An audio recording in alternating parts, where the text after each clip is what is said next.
Supreme court प्रशासन ने पूर्व सीजेआई डीवाई चंद्रचूड़ का बंगला खाली कराने के लिए केंद्र सरकार को पत्र लिखा है, जिसमें सख्त निर्देश दिए गए हैं। दरअसल पूर्व मुख्य न्यायाधीश डीवाई चंद्रचूड़ के सरकारी बंगले में तय समय से ज्यादा दिन रुकने पर सुप्रीम कोर्ट ने केंद्र सरकार को पत्र लिखकर बंगला तुरंत खाली करने की मांग की है। चंद्रचूड़ ने इसे पारिवारिक मजबूरी बताया है। उन्होंने कहा कि उनकी बेटियों की विशेष जरूरतों के कारण नया घर मिलने में देरी हुई। सुप्रीम कोर्ट का कहना है कि अब और मोहलत नहीं दी जा सकती है।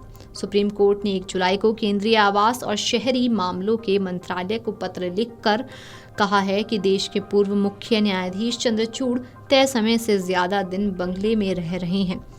नियम के मुताबिक रिटायरमेंट के बाद पूर्व मुख्य न्यायाधीश को 6 महीने तक टाइप 7 बंगले में रह सकते हैं, लेकिन चंद्रचूड़ टाइप 8 बंगले में 8 महीने से रह रहे हैं, जो नियमों का उल्लंघन है।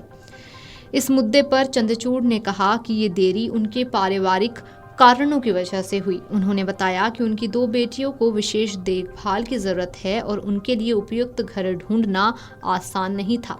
सरकार ने उन्हें किराए पर दूसरा घर दिया है, जिसकी मरम्मत चल रही है।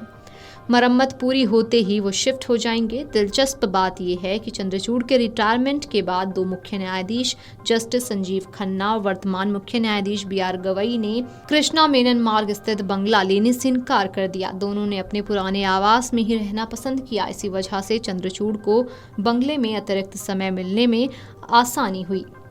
सुप्रीम कोर्ट की तरफ से चंद्रचूड़ को पहले ही अप्रैल 2025 तक बंगला रखने की अनुमति दी गई थी। बाद में मई 2025 तक मौखिक रूप से मोहलत भी मिली, लेकिन अब वो समय भी बीत चुका है। सुप्रीम कोर्ट ने साफ कर दिया है कि अब और इंतजार नहीं किया जा सकता, क्योंकि कई जजों को आवास की जरूरत है।